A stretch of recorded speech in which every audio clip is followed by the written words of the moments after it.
A sophomore at the local polytechnic, Jim Walker, lived in the most troubled neighborhood of the city, which everyone called Ironville. No one could really explain why it was called that. Perhaps because of the freight railway line whose rusty tracks stretched toward an abandoned factory. Or maybe because in the industrial era, there had been a steel plant in the area where all sorts of constructions were assembled behind its walls. But Jim wasn't particularly interested in all that, because the main passion and love of his life had always been motorcycles. Not the flashy new Chinese knockoffs, but genuine vintage classics steeped in the spirit of bygone times. The residents of the neighborhood watched with envy as Jim cruised through the night on his old Harley. Now that's real romance, I'm telling you. Not like getting a Yamaha for free, Jim liked to say. Yeah, man, a Harley's a beast, replied his best friend and classmate, Will. Just like Jim, Will was into motorcycles and dreamed of buying some vintage bike, turning it into a chopper, and joining a biker club. Everything would have been fine, but lately, Will had started acting strange. He was quieter, more withdrawn, and often dozed off during lectures. The professor had already warned him more than once, but Will didn't seem to care. Naturally, his grades dropped, and passing exams became harder and harder. At first, Jim didn't pay much attention, but then he got seriously worried. It wouldn't take much for Will to get expelled. Summoning his courage, Jim approached his friend during a long break and directly asked what was wrong. Will clearly hadn't expected the question. His face went pale. Jim, maybe we can talk about this another time. Why not now? Jim snapped. Don't you need your diploma, or do you want to drop out? I mean, it's up to you. Will sulked. No, it's not that. Then what is it? Jim pressed. Do you really want to know? Will asked uncertainly. Yeah, what's the big deal? There was no quick answer, and a tense pause hung in the air. Finally, Will glanced around nervously and said, Haven't you heard about the night visitor in our neighborhood? People sometimes write about him on social media. Jim looked at his friend in surprise. What night visitor? What are you talking about? The one who stands in the courtyard at night and looks into the windows of apartment buildings. They say if he looks into your window, someone in the apartment will die soon. So he's a maniac or something? Why haven't they caught him yet? Jim didn't believe it. Will lowered his voice to a whisper. Because he's not a person, you see. He's like a bad omen.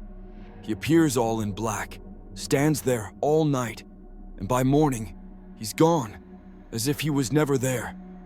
But the people in the house end up having to prepare for a funeral. So what does that have to do with you? Let him keep staring. There's no law against it, Jim tried to joke. He was looking into my window last night, you get it? And the night before, too. Besides me, my parents and Grandpa Matthew live in the apartment.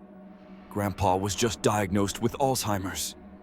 Jim immediately understood where Will was going with this. The night visitor was supposed to take the life of one of Will's relatives, or maybe even Will himself. Suddenly, joking didn't feel right, especially after Will told him about a series of mysterious deaths in the neighborhood. A male woman who drowned in her bathtub, a drunk guy who fell off his balcony, a couple who burned alive because of faulty wiring, and a lonely, deranged artist who painted a picture with his own blood before hanging himself.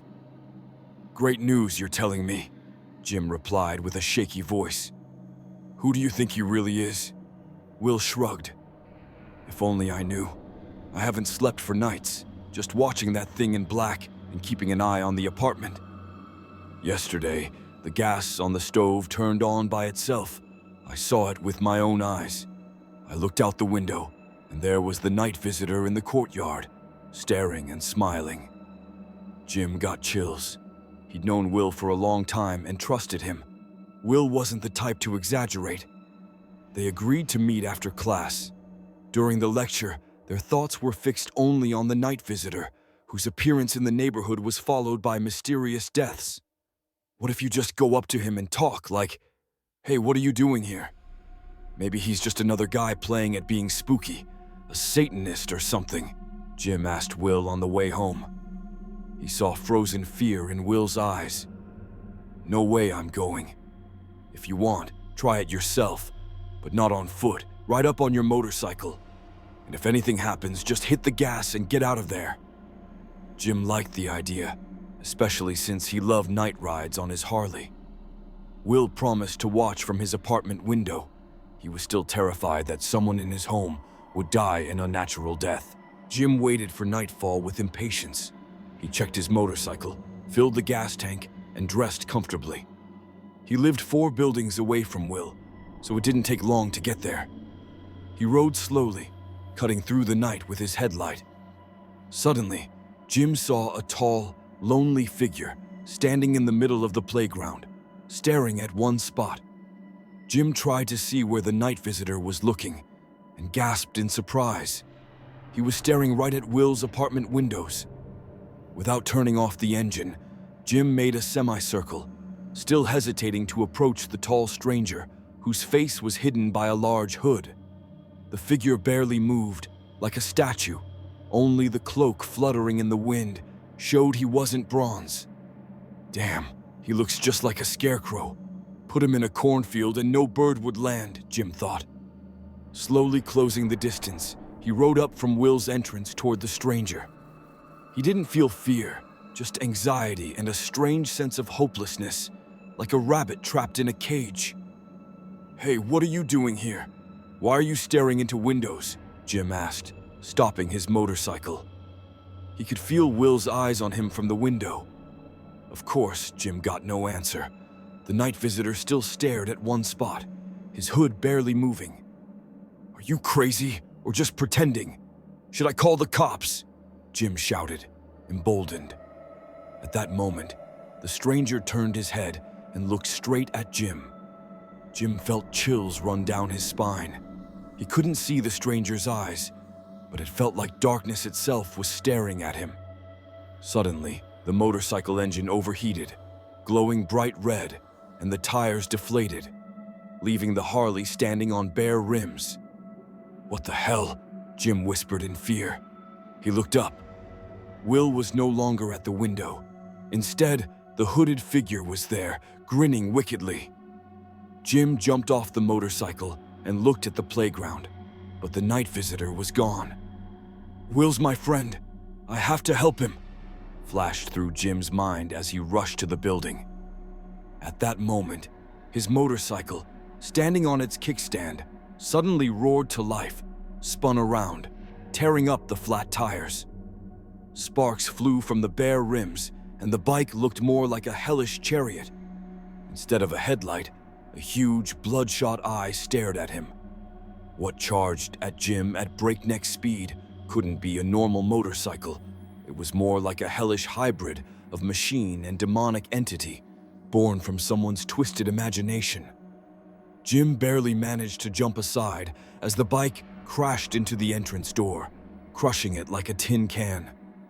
Realizing he couldn't open the door, Jim rushed to Will's apartment windows.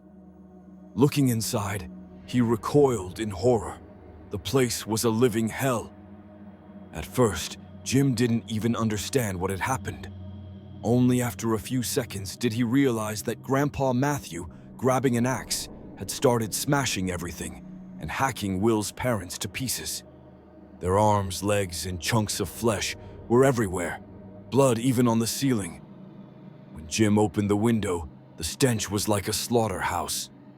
Will was hiding in the bathroom, desperately trying to escape his grandfather, whose Alzheimer's had suddenly worsened. The crazed old man was hacking at the door like a demon.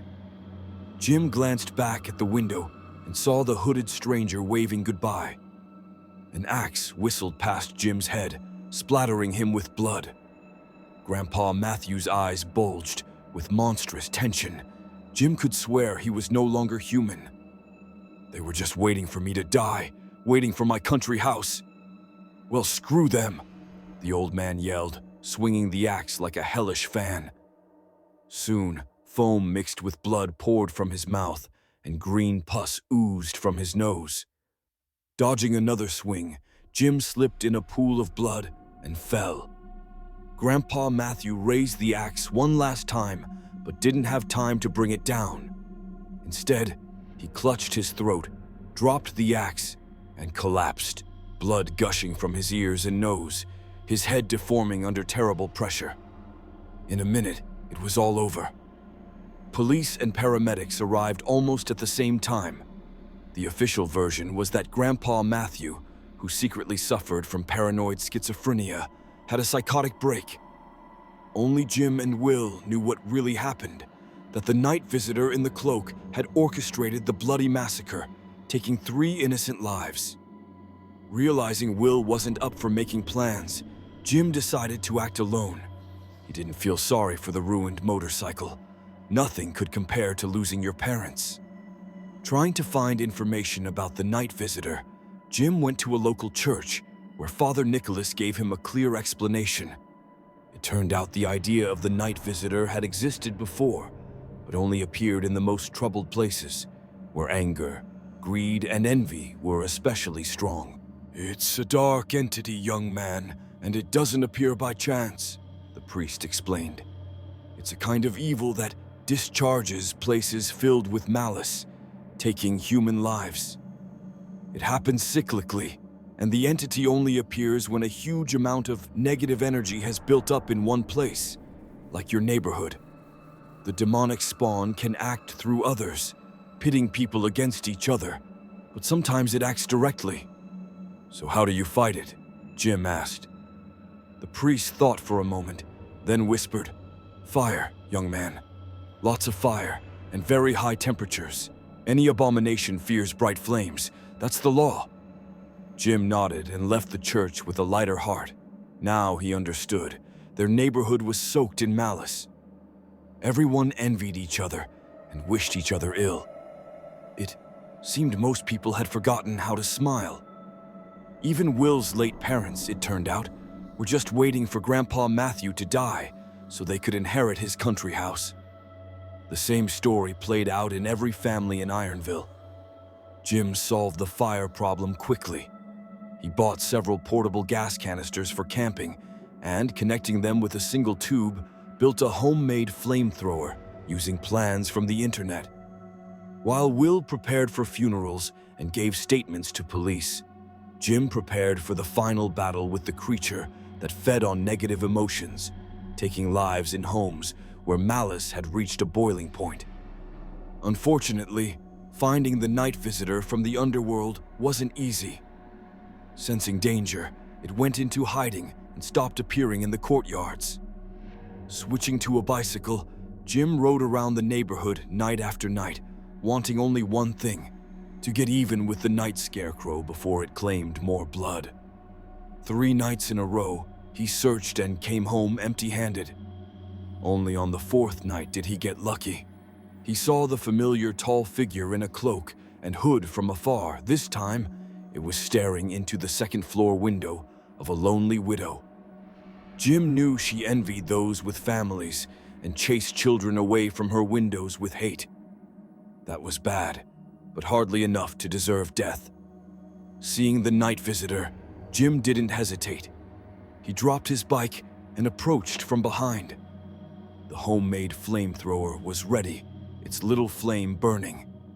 As soon as Jim pulled the trigger, a jet of fire, 1.5 meters long, shot from the nozzle, like a dying dragon's breath. The night visitor turned, but it was too late. Jim had learned from his last encounter and wasn't playing games. Squeezing the trigger, he unleashed a nearly 2-meter stream of fire that engulfed the killer's cloak. The air filled with the stench of burning flesh, and the night was pierced by the monster's shriek. For a moment, Jim saw its face, vaguely resembling a medieval plague doctor's mask. Engulfed in flames, the creature spun in a mad dance, like a scarecrow burned by farmers at harvest's end. Jim kept firing until the flamethrower was empty, watching as the burning creature rose into the air like a gasoline-soaked crow, screaming. He stood over the smoldering remains, thinking about Will, his lost parents, and the many victims in the neighborhood. Jim stared at the pile of ash, asking himself, is there really so much malice and hatred in the modern world that such devilish creatures come from the depths of hell? 3 days later, Jim met with Will and handed him a plastic bag with gray powder. "What's this?" Will asked, still reeling from the loss of his family and grandfather.